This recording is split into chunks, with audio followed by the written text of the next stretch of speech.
usted en pie. Ya los iba yo a dejar así, para que no se entuman ahí en sus lugares.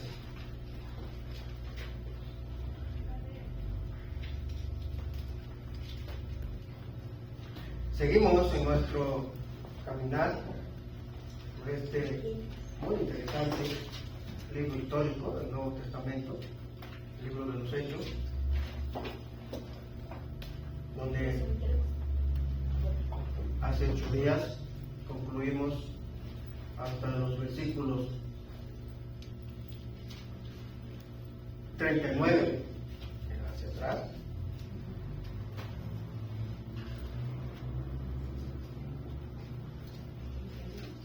En la introducción voy a mencionar 38 y 39, estos dos versículos, y nos adentramos posteriormente en nuestro tema de hoy. Y ahora os digo, apartados de estos hombres y dejadlos, porque si este consejo, esta obra de los hombres, porque si este consejo o esta obra es de los hombres, se desvanecerá. Mas si es de Dios, no la podréis destruir. No seáis tal vez hallados luchando contra Dios. Estas son las palabras de Gamaliel,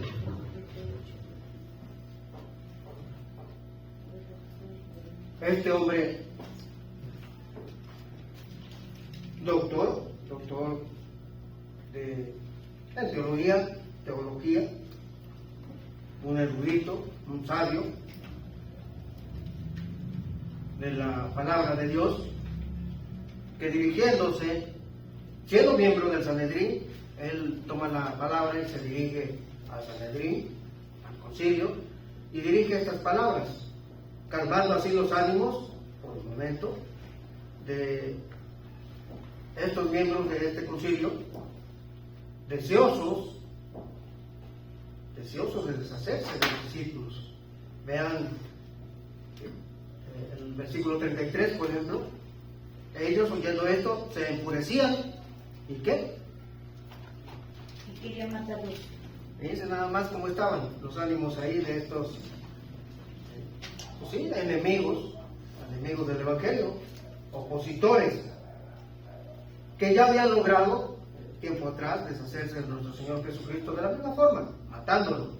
Ahora su intento, su deseo homicida era contra los discípulos.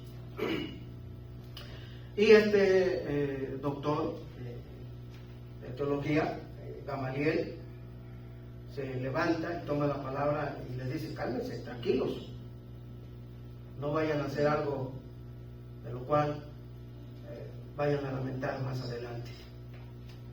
Y convinieron con él, según nos dice el versículo 40.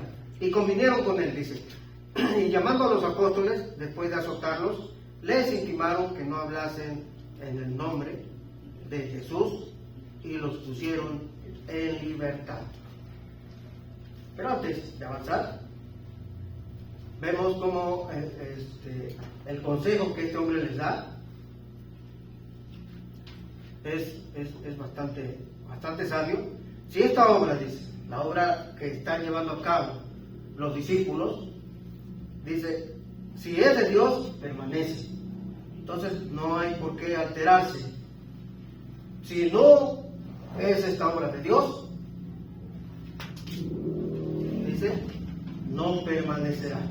El versículo 38. Pero también dice,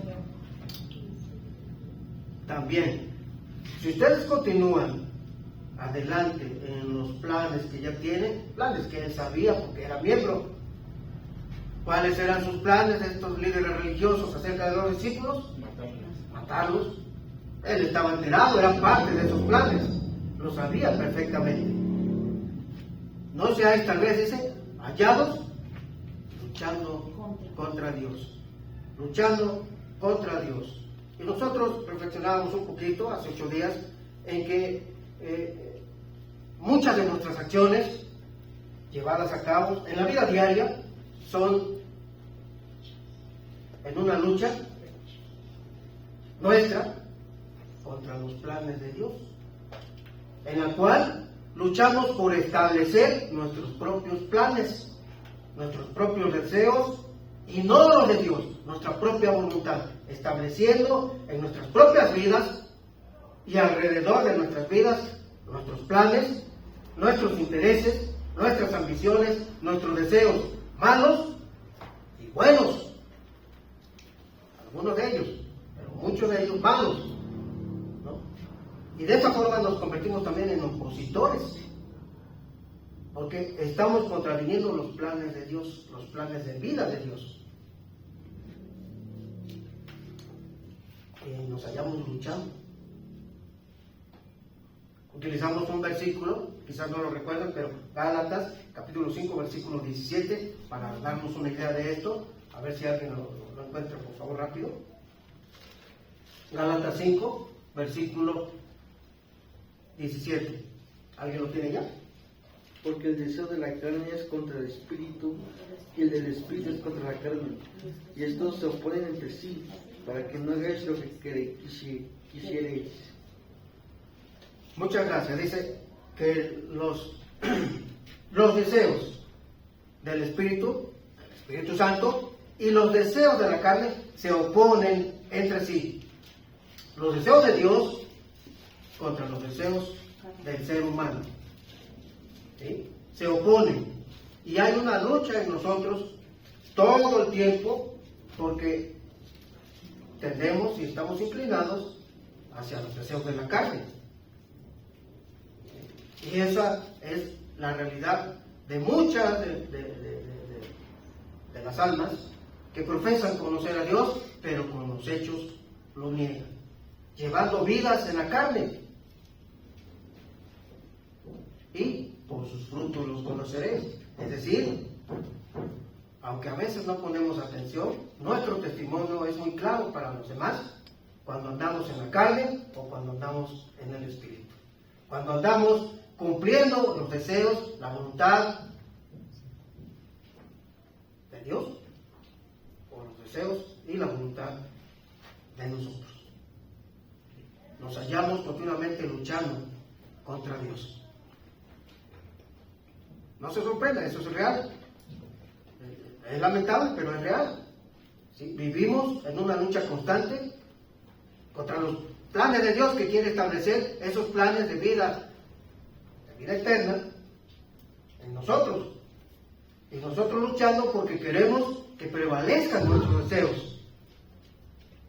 Cada quien es atraído, dijo Santiago, de sus propias concupiscencias, sus propios malos deseos que batallan en nosotros.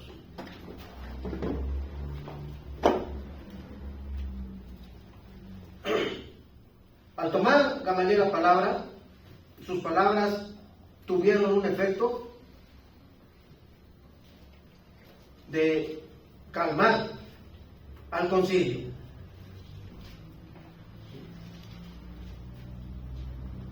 Estuvieron de acuerdo con sus palabras, con sus consejos que él les estaba dando. Al mismo tiempo, pues, le dieron un respiro a los discípulos. Pero no fueron libres de los azotes. A esta gente les encantaban, ¿verdad?, los latigazos, se los hubieran dado ellos mismos. Versículo 40. Soltaron posteriormente a los discípulos, pero no sin antes azotarlos. En su oposición al Evangelio, los líderes religiosos serían implacables, como lobos rapaces, dice Mateo, el Evangelio de Mateo, capítulo 10, versículo 16.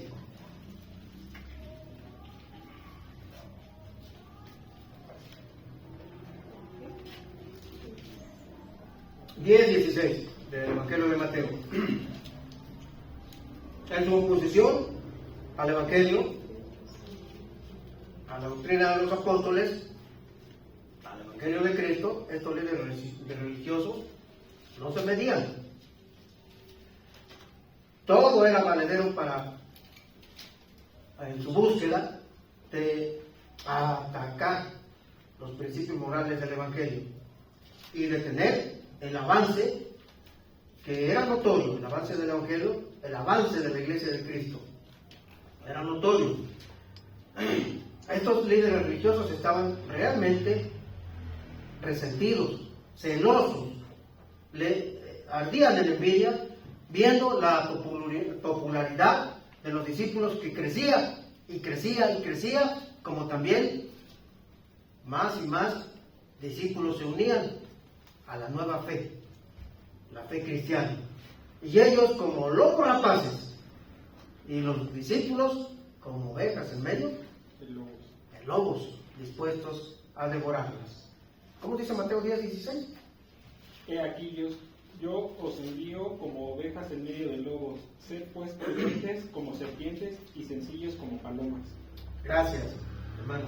Jesús dijo a los discípulos que más adelante, Jesús ya había advertido a los discípulos, ya en cierta forma los había preparado, diciéndoles que más tarde, más adelante, tiempo adelante, experimentarían este tipo de dificultades.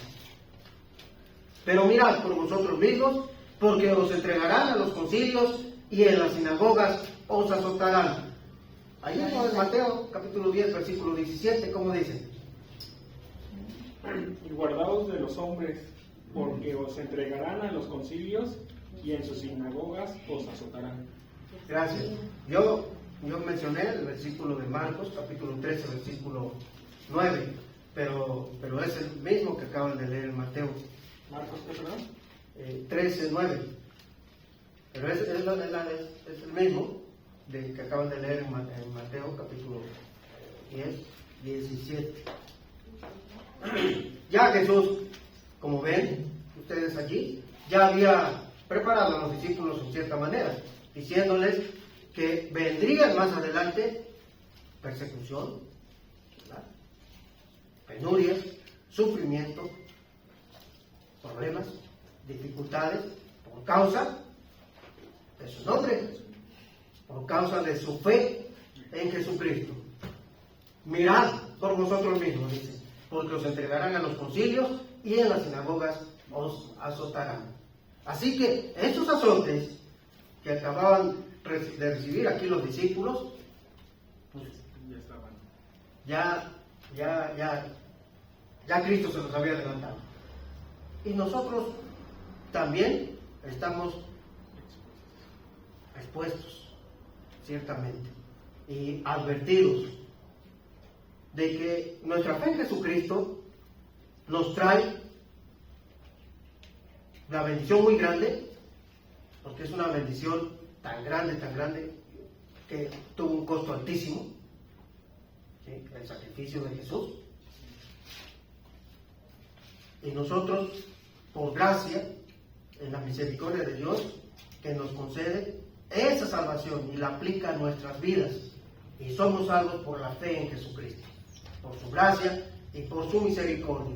Esa es una enorme bendición, pero igual de grande es la responsabilidad que nos trae esa bendición, que es la responsabilidad de vivir en santidad, de vivir acorde a los principios que Cristo enseñó, de acuerdo a su voluntad de Él. Él dijo, Juan, en su primera carta, el que dice que permanece en Cristo debe de andar como Él anduvo. No le digo la cita, porque no la recuerdo ahorita, la primera carta de Juan, parece que por ahí en el capítulo 1, de la primera carta de Juan.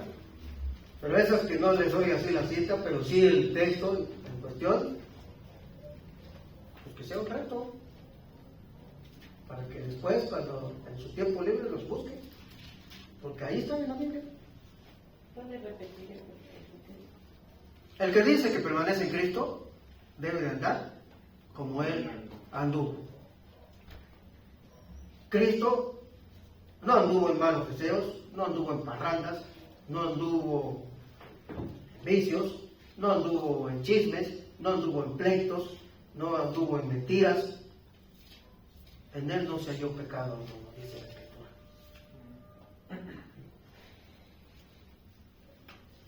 No anduvo tampoco, ¿verdad?, esperando a que alguna muchacha por ahí le hiciera ojitos y de aquí soy, ¿no? O un muchachón y de aquí también soy, ¿no? Él anduvo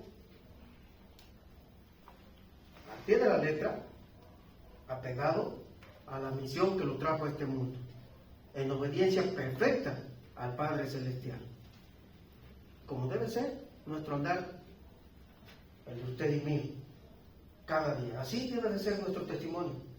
Un testimonio teniendo como modelo a seguir Jesucristo.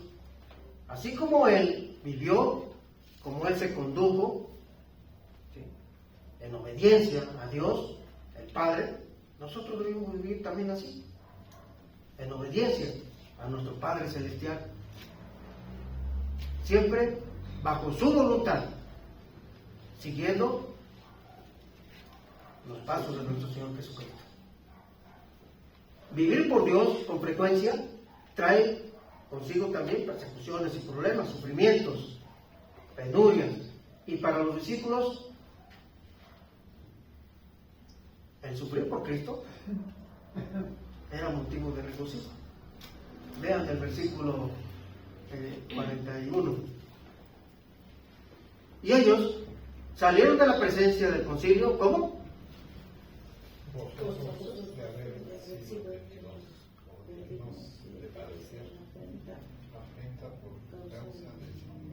Gozosos, después de haber recibido una buena azotiza. ¿Cuál fue el delito para recibir de los discípulos, para que fueran condenados a recibir esos azotes? ¿Sí? La fe en Jesucristo, hablar de Cristo. Cuando nosotros tenemos problemas en nuestras vidas, debiéramos de reaccionar de este modo, porque normalmente nos quejamos, normalmente reaccionamos resentidos de que pues nos esté yendo como en feria, ¿no? Un buen ejemplo tenemos aquí en los discípulos de cómo debemos tomar las dificultades en la vida como hijos de Dios. No hay lugar realmente para la queja y para la lamentación y para andar arrastrando la cobija, ¿no? No la hay. Si los discípulos pudieron gozarse, fue porque tenían un alto honor en un lugar muy alto a Jesucristo.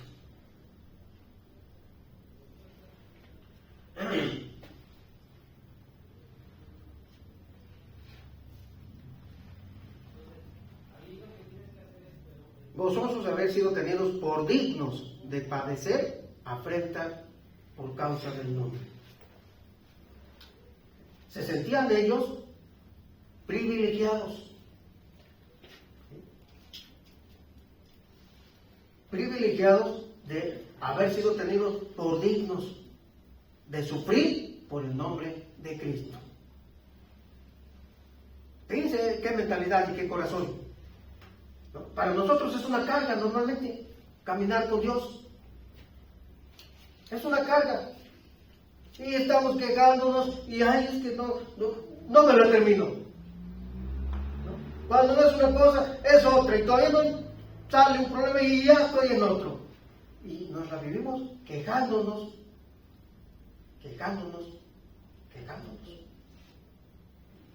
Los discípulos vivían ellos gozando.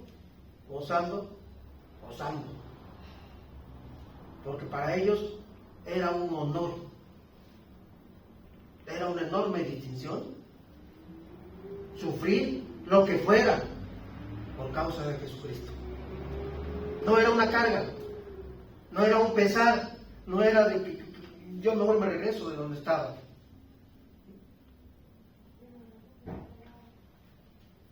Un ejemplo digno de imitar. ¿Cómo pudieron 12 judíos insignificantes revolucionar el mundo con el Evangelio de Cristo en el primer siglo? Por el Espíritu Santo. Sin exageración, sin afán de exagerar, la expansión de la Iglesia de Cristo conmovió el Imperio Romano en el primer siglo. Como si hubiera estallado ahí una bomba, ¡pum!, que cambió vidas. ¿Sí? Fue un impacto tremendo el que causaron esos dos hombres en la vida de aquella nación, al grado de que el avance del Evangelio fue tremendo, como su crecimiento también. Por eso el celo era también tremendo en estos líderes religiosos contra los discípulos, porque pudieron notar que estos hombres insignificantes estaban causando un gran impacto con sus vidas transformadas. ¿Está su vida transformada? ¿Usted impacta a su alrededor? ¿Cómo es su testimonio? ¿Cristiano o mundano? ¿A quién sigue usted como el Dios de su vida? ¿El Dios de sus deseos carnales? Si es así, usted no impactará. Estos hombres impactaron tremendamente. El avance de la Iglesia de Cristo y del cristianismo y del Evangelio radica en gran medida en la calidad de aquellos 12 líderes que movilizaron comunidades enteras. La calidad como hijos de Dios. Un testimonio personal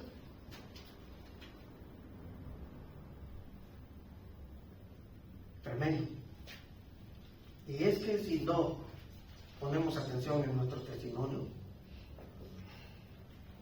si no permitimos que el Espíritu Santo ciertamente tome el control de nuestras vidas y le damos lugar para que impacte nuestras vidas, no vamos a impactar a nadie. Y pasarán días, meses y años en los cuales ocuparemos una banca, una silla, aquí o en cualquier otra iglesia cristiana, y no pasaremos de allí.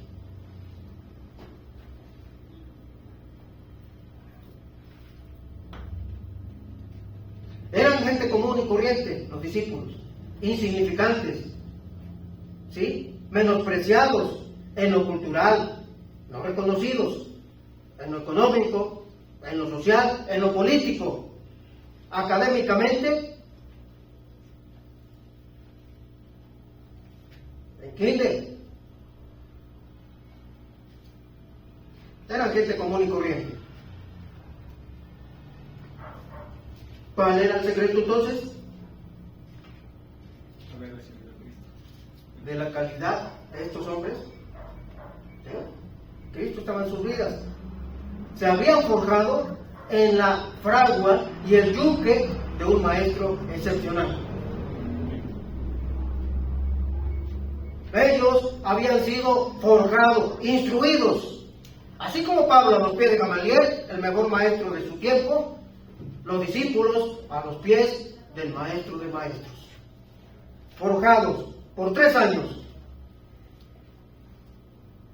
bajo la dirección, vigilancia y un ejemplo impecable, intachable, del maestro de maestros. Juntos, por 3 años,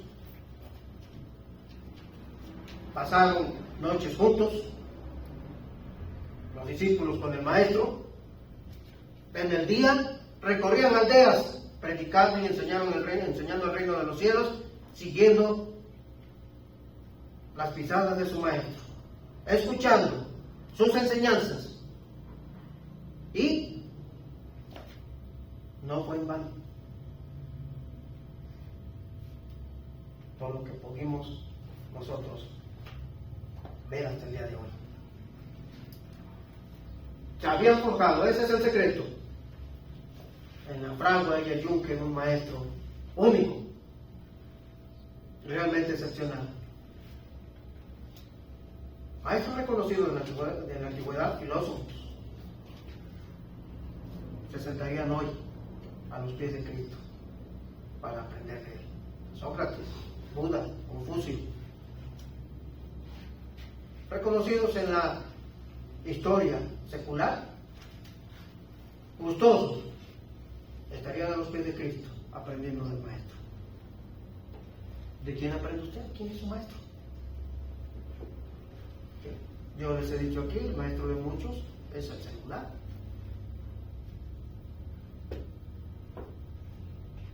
¿Quién es su maestro? ¿Quién le enseña? ¿De quién recibe usted la enseñanza? ¿Sí? ¿Será? ¿Será? ¿Será? La Biblia. Gloria a Dios, amén. Si es así, pero a veces yo lo dudo. Bueno, lo que yo pienso, no, eso no tiene aquí validez, sino lo que Dios piensa. Y Dios todo lo sabe, y Él sabe lo que usted hace. Él sabe cómo está usted en su corazón.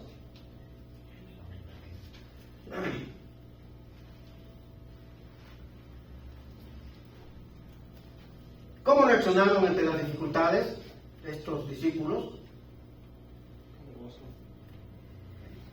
Precisamente de la forma gozosa en que reaccionaron, eso puso en evidencia el temple que en sus vidas había puesto el maestro de maestros.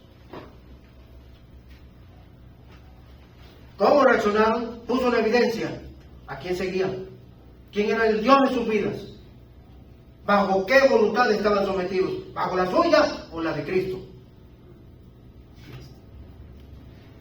Es fácil decir amén, pero cuando Cristo es nuestro maestro, es nuestro Dios, es nuestro Salvador, es nuestro guía, no vamos tras nuestros deseos propios. No seguimos nuestros planes, no seguimos nuestra voluntad, seguimos la de Él.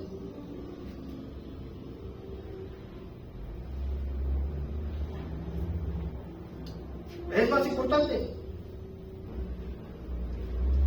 Eso significa, busca primero el reino de Dios.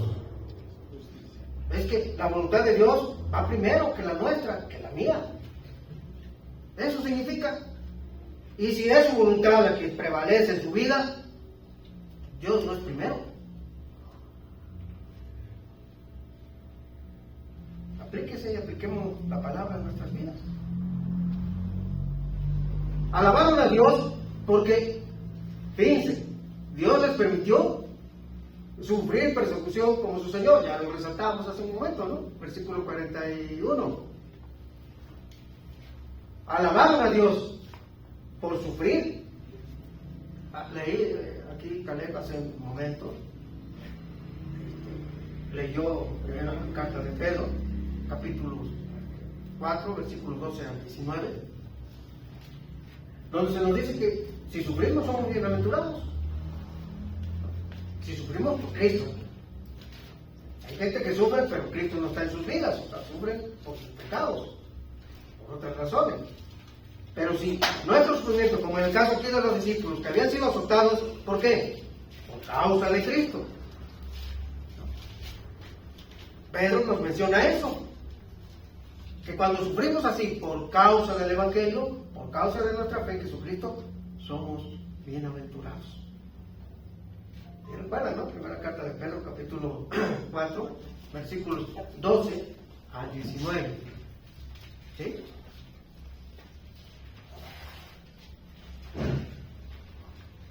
¿Quién lo tiene? Todos. Amén. A ver, ¿quién lee estos versículos así, con voz clarita, fuerte, no aguardentosa? Entonces no. A ver, por favor. Mientras me lo con mi canal, tengo que ponerlo, ¿no?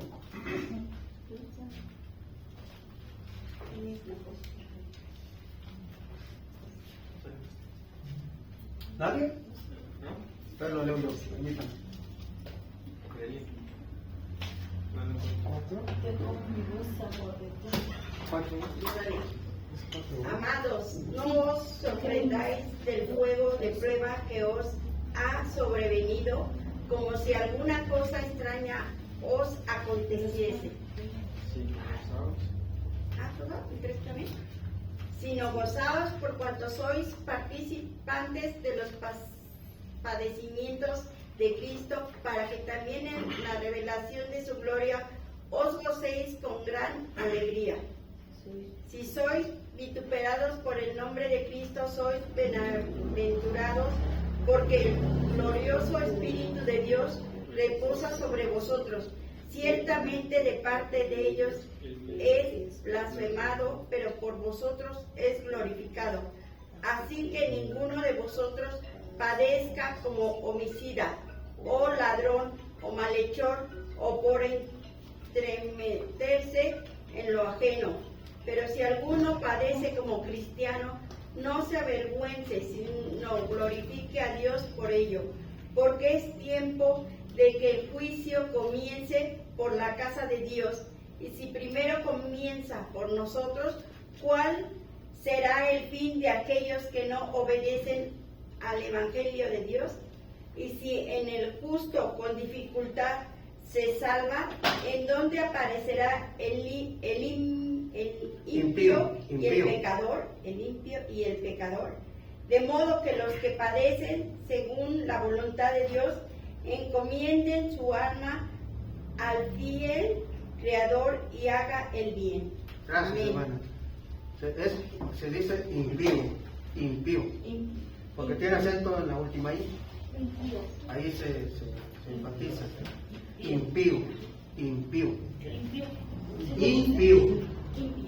No. Impío no, impío. Impío.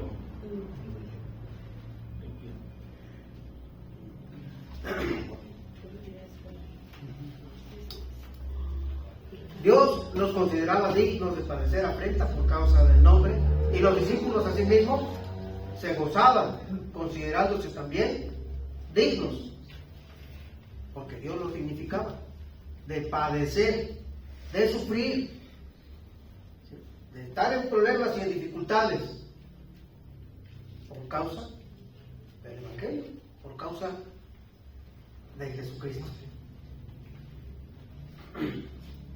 Versículo 41. ¿Verdad? Ellos salieron de la presencia del concilio gozosos de haber sido tenidos por dignos de padecer afrenta por causa del nombre.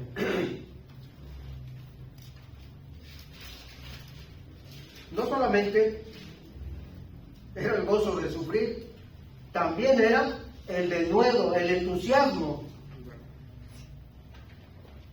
por predicar, por compartir su fe con el que se les pusiera al frente. Su celo por el Señor era tan fuerte que no podían dejar de testificar, aunque estaban bajo amenaza. ¿Sí? En el versículo 40, ahí después de la mitad del texto dice: después de azotarlos, dice, les intimaron que no hablasen en el nombre de Jesús. Es decir, los amenazaron y les prohibieron hablar de Jesús. ¿Qué hicieron los discípulos? Versículo 42. No podían. Y todos los días en el templo, y por las casas no cesaban de enseñar y predicar a Jesús. ¿A quién obedecieron? A Dios. Estaban bajo amenaza. ¿Los habían azotado? ¿Ya lo azotaron a ustedes? En algún lado por predicar de Cristo. Dicen, no, pues ni predico. Ah, entonces está totalmente salvo, ¿verdad?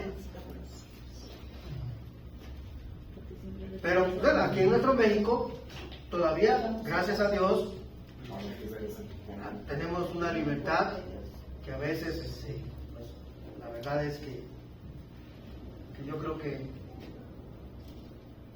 que nos convendría un poquito de persecución, porque a veces las comunidades hacen que uno no cumpla con el deber, ¿no? ante el capitán, de obedecer y de llevar las buenas nuevas. Pero gracias a Dios, porque aquí, bueno, no tenemos las persecuciones que sí tenían estos discípulos allá, y que en nuestro siglo XX, XXI ya, en muchos lugares, incluso aquí en México, en comunidades marginadas, indígenas, hay persecución. Hay persecución sobre los creyentes, sobre los cristianos. Sí la hay. Nosotros aquí, en esta ubicación geográfica, aquí en nuestro Estado de México, por aquí, no tenemos ese problema, pero sí lo hay en otras comunidades, en nuestro México, en nuestro país, que sí hay persecución. Los discípulos estaban bajo amenaza. La amenaza era que recibirían mayor castigo al recibido si continuaban hablando de Jesucristo. Se les prohibió hablar de Jesucristo. ¿Qué hicieron ellos? Fueron puestos en libertad. ¿Qué hicieron? Según el versículo 42, que ya amablemente le dieron lectura, continuaron predicando. todos los días. Y diario. Continuaron predicando. A pesar de las amenazas. ¿Qué debemos hacer nosotros? Pues lo mismo, ¿no?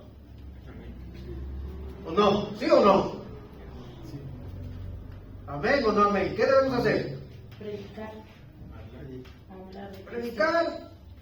No se quede callado, predicar. Dijo Pablo a Timoteo, a tiempo y fuera de tiempo, predica la palabra. En todo momento, en todo lugar, a toda persona, predica la palabra.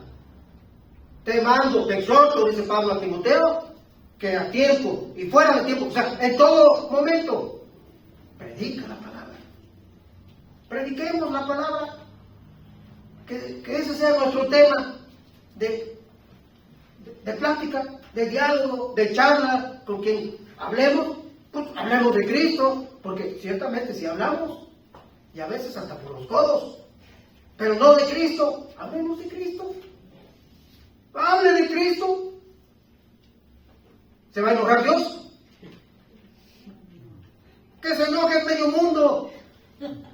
Si usted habla de Cristo, Cristo va a estar contento con usted.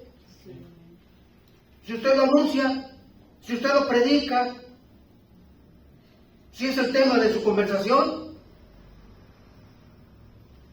¿será Cristo el que le alabe a usted? Porque eso produce satisfacción. Cuando el Señor le habló al Hijo, dijo, este es mi Hijo amado en el cual tengo complacencia. El Padre Celestial estaba muy complacido en su Hijo Jesucristo, porque su Hijo Jesucristo era obediente.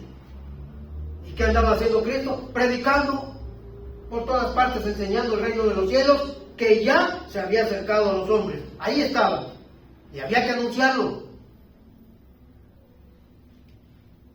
Y Dios, los discípulos, la gente alrededor, escuchó esa voz de los cielos. Dios dijo, estoy complacido conmigo, porque Él siempre obedece. Dios no se complace con los desobedientes.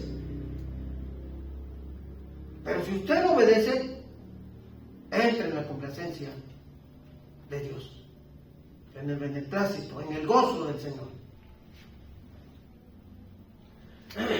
Los discípulos, a pesar de las amenazas y de los azotes, han de haber llevado esas espaldas reventadas, porque no eran, ¿no? Te voy a dar un azote. Eran con saña. Y luego, normalmente había el personal que llevaba a cabo ese tipo de castigos, era, mire, un Schwarzenegger, ¿qué es? ¿No? O sea, así de físico, ¿no? Bien fortachón y unos látigos. Un verdugo. ¿Sí? Que cada azote reventaba la piel, abría la piel. Además de que los encueraban. No crean que con la ropa ahí, no. A espalda descubierta. Y los discípulos iban gozosos, ardiéndole la espalda, ¿verdad? Sangrante, como su maestro Jesucristo tiempo atrás. Pero ellos con gozo y bajo amenaza de sus vidas salieron de ahí, fueron puestos en libertad, inmediatamente se fueron a predicar. Andaban predicando por todos lados. Se nos dice el versículo 42, en el templo y por las casas no cesaban de enseñar. Ahí iniciaron los estudios bíblicos en casa. De ahí vienen los devocionales. ¿Cómo vamos a crecer espiritualmente? Había gran necesidad espiritual. Los estudios bíblicos cubren esas necesidades de crecimiento espiritual. Cuando nacemos en Cristo, cuando llegamos a Cristo, Él nos hace nacer de nuevo, como un recién nacido en la carne. El recién nacido espiritual requiere crecer, necesita crecer. Un bebé que apenas nació de su mamá es una cosita así, ¿verdad? ¿Qué pasaría si después de los años continúa siendo así? Un recién nacido. Es un fenómeno, ¿no? Los recién nacidos espirituales también empiezan así, ¿verdad? Y como vestimenta, pues, su primer vestimenta es un pañal. Pero empieza a crecer ese bebé, ¿no es cierto? ¿O se queda así? Va creciendo, va desarrollándose, ¿sí? Y ya después, pues ya cantea y después camina y después corre. Ya no usa pañales. Ya si es varoncito, pues unos pantaloncitos, si es mujercita, pues una faldita, ¿no? Pero va creciendo. Bueno, cuando nacemos espiritualmente, también tenemos que crecer. ¿Saben cuál es el alimento para el bebé en la carne? Es la leche materna primero. Y ya después ahí, pues, esos, ¿cómo se le llaman los Gerber, ¿no? Sí, los primeros alimentos, ¿no? Para el bebé, la leche y ya esos Gerber y ya, bueno, como que ya se me olvidó a mí. Ya hace muchos años que no tengo bebés, ¿verdad? Pero esa alimentación va cambiando conforme van creciendo, ¿no? ¿Qué pasa ya con un bebé que ya pasaron unos años y todavía necesita leche? O sea, no puede comer alimento sólido. Ya todavía no puede un taco ahí dorado, ni tampoco hay un bistec. No puede. ¿Sería normal? No. Conforme va creciendo, ya no está pegado ahí de la teta de la mamá, ¿verdad? Abandona ese alimento porque ya es otro alimento más sustancioso de acuerdo a la edad, va creciendo. Espiritualmente nosotros tenemos que crecer y así. Y nuestro alimento, ¿saben cuál es el alimento del Espíritu? O para crecer espiritualmente, La palabra. la palabra de Dios, la Biblia. Claro. ¿Cuántas comidas comemos al día para nuestro cuerpo? 3 Yo creo que más de 3, porque las locas dicen eso, ¿verdad? ¿No? Bueno, 3, ¿no? Déjame la empresa. Acabamos ahí, no nos metamos en Honduras. Espiritualmente, ¿cuántas comidas come diario? Espiritualmente. Espiritualmente. O sea, si lees la escritura, cuando leemos la escritura es cuando nos estamos alimentando espiritualmente. Sí, por si no habían entendido el punto. Cuando leemos la Biblia, entonces nos estamos alimentando espiritualmente. Sí, ese es nuestro alimento espiritual. Con este alimento espiritual crecemos espiritualmente. No nos quedamos en pañales, vamos creciendo espiritualmente. Vamos creciendo en la fe, vamos creciendo en Cristo. Dicho de otra manera. Sin decir, está claro, ¿verdad? Los estudios bíblicos iniciaron allá con los discípulos, porque debido a la amenaza de la persecución de aquellos que se oponían al Evangelio, y se siguen oponiendo porque sigue habiendo opositores, así como esos, y peores, como estos de aquí de nuestro texto, y peores que eso. De esos se oponían al grado de matar, y literalmente, porque mataron a Jesucristo por eso, tiempo atrás. Y más adelante veremos la muerte del primer mártir cristiano, en el capítulo 7. Nos falta para llegar ahí, ¿verdad? Un capítulo más. Vamos a entrar al capítulo 6, dentro de 8 días, primero Dios. Y el primer mártir fue Esteban. Por predicar el Evangelio de Cristo, fue apedreado hasta la muerte. Por estos líderes religiosos que controlan a las masas, como hoy en día controlan a las masas 1 o 2 líderes por ahí. Sí, siempre ha habido eso. Pero ya lo veremos más adelante, cuando nos toque, ¿verdad? Vamos para allá, una probadita. Los estudios bíblicos empezaron así, bajo amenaza. Y entonces se reunían en el templo cuando se podía, que era diario en ese tiempo. Hoy no, porque no sé por qué no. O sea, a lo mejor usted sí no sepa, ¿verdad? Sí. Porque pudiera hacerse, pero lo hacían diario y también en las casas, a estudiar,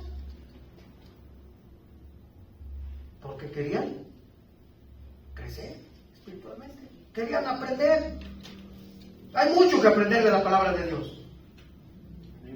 No podemos conformarnos a este tiempo, ahorita, el sábado, el tiempo y ya. No podemos aprender todo lo que necesitamos aprender en un breve tiempo de 1 hora, por decirlo así. Necesitamos más. Los discípulos estaban conscientes de su necesidad espiritual y buscaban el alimento espiritual todos los días. Todos los días. Y mucho tiempo de cada día. Porque Dios ocupaba la totalidad de sus corazones. En la actualidad el corazón de la gente está dividido.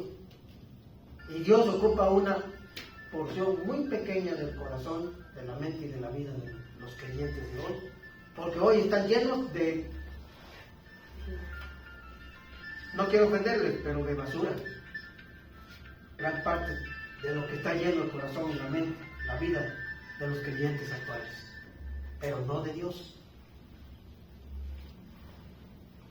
de Dios. Eso es lamentable y eso hay que cambiarlo. Hay que revertir eso.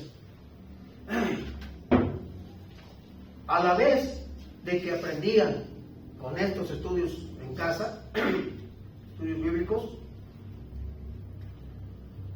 era un medio eficaz para testificar a otros, alcanzar a otras personas. Y eso, los que hemos sido partes de estudios bíblicos en casa o de visitación para llevar el mensaje en casa, lo sabemos muy bien. Ese es mi caso en cuanto a experiencia, y algunos otros yo creo que ya lo saben. Cuando visitamos a algún hogar, porque se nos pide, a veces se nos pide, podría visitarme, podría irnos a hablar de la palabra de Dios con todo gusto. A veces no somos solicitados, pero Dios nos lleva y vamos como de paracaidistas de pronto, ¡pum! Y vamos a veces porque ya hemos visto a una persona que le quiero hablar de Cristo, y vamos por esa persona y llegamos a su hogar y resulta que ahí hay otras 3 personas o 4 más, y el por la que íbamos ni siquiera nos peló y cayeron otros 2 de los que estaban allí. O sea, se presenta la oportunidad. Cuando tenemos reuniones en los hogares, hay oportunidad de alcanzar a otros. Y para los discípulos fue la oportunidad perfecta, porque alcanzaron a muchísima gente con el Evangelio de Cristo. En su vida, Jesucristo cumplió la misión de Dios. Pudo decir: todo es cumplido, consumado es. Sin embargo, en otro aspecto que tiene que ver con nosotros, su misión no está terminada. Su misión de salvación, su obra de expiación, sí, está terminada. Él pagó el costo que nuestros pecados merecen con su vida. Pero nuestra obra hoy de salvación, de la salvación en Cristo, está aún sin concluir, está aún sin terminar. La obra de proclamar a nuestra generación la salvación de todos los hombres aún no está cumplida. Esta misión todavía no está cumplida. Todavía tenemos mucho trabajo, usted y yo. Hay que proclamar el Evangelio de Cristo. Hay que anunciar las buenas nuevas de salvación. Hay gran necesidad en muchísima gente, mucha gente perdida. Siempre ha habido esto, pero en nuestros días, a mí no me tocó vivir 2000 años atrás, ni siquiera hace 100 años, me tocó vivir hoy. Como dijo Fox, hoy, usted y yo estamos en esta generación y tenemos la responsabilidad de predicar las buenas nuevas. Es nuestra responsabilidad y no debemos evadirla por nada ni por nadie. Tenemos la responsabilidad de proclamar las buenas nuevas de salvación. ¿Qué nos detiene? Empecemos en casa y continuemos hasta lo último de la tierra. Y hasta lo último de nuestras vidas, el tiempo que Dios nos permita de vida en este planeta. Un día ya no estaremos vivos, habremos partido, pero iremos con la satisfacción de haber cumplido con nuestro deber, con nuestra responsabilidad y de haberle cumplido al Maestro de Maestros que dio su vida por nosotros. ¿Se considera digno? Los discípulos se consideraban dignos de llevar a cabo la obra de Cristo a pesar de los azotes. Se gozaban, no era una carga para ellos, no era un sufrimiento, era un deleite. Para ellos era un disfrute continuo. Seguir las pisadas de su maestro. Cumplamos la voluntad de Dios, entreguémonos de corazón, no de lengua. a nuestro Dios. Señor, te alabamos, te bendecimos. Santificado sea tu nombre, Señor, glorificado. Grande eres tú entre los dioses. El Dios vivo y verdadero que no habita en templos hechos por manos humanas. Los cielos son su trono, es tu trono, y la tierra estrado de tus pies. ¿Qué casa me edificaréis? Hiciste esa pregunta. ¿Qué casa me edificaréis? Si los cielos no pueden contener tu grandeza, siendo el trono donde tú estás sentado, y la tierra estrado de tus pies. Pero aún así, Señor, tú has venido a habitar en los corazones que te reciben, en los corazones obedientes, en los corazones que no se entristecen por sus dificultades debido a su fe en Jesucristo. Aquellos corazones que disfrutan de las penurias, del sufrimiento, cuando proclaman o proclamamos el Evangelio, y por ello quizás sufrimos alguna afrenta, sufrimos alguna crítica, sufrimos algún señalamiento. Pero tú nos has hecho dignos a través de Jesucristo, y nosotros tenemos que sentirnos dignos también de sufrir afrenta por causa del Evangelio. Bendito seas, oh Dios, por estos discípulos allá 2000 años atrás, porque fielmente cumplieron en su generación con la tarea, la responsabilidad que pusiste sobre ellos de proclamar el Evangelio de Jesucristo. Lo hicieron y fueron perseguidos por ello, amenazados, difamados, perseguidos. Pero no se quejaron nunca. Con gozo disfrutaban de los sufrimientos que la tarea que llevaban a cabo de proclamar las buenas nuevas les traían como pago. Ellos se gozaron, y nosotros hoy en día tenemos que gozarnos también. Produce este gozo en nosotros, Señor, y ayúdanos para hacer a un lado todo lo que no venga de ti. Nos ponemos en tus manos, Señor. Haz de nosotros conforme a tu voluntad. Hoy, mañana y hasta que Cristo regrese, ayúdanos a obedecerte, y que tu voluntad sea por encima de nuestra voluntad humana. Prevalece tú, oh Señor. Como dijo Juan el Bautista, es necesario que Él crezca y que yo mengue. Que así sea, Señor, que estemos dispuestos a ceder todos los derechos de nuestras vidas. Que hagamos a un lado nuestros deseos, esos que nos gobiernan, para que sea tu autoridad, tu gobierno absoluto, completo sobre nuestras vidas. Y que no sea una carga. Que lo vivamos en gozo contigo, en el Espíritu Santo. Te lo pedimos así, Señor, te lo rogamos en Cristo Jesús. Amén. Amén. Dios los bendiga.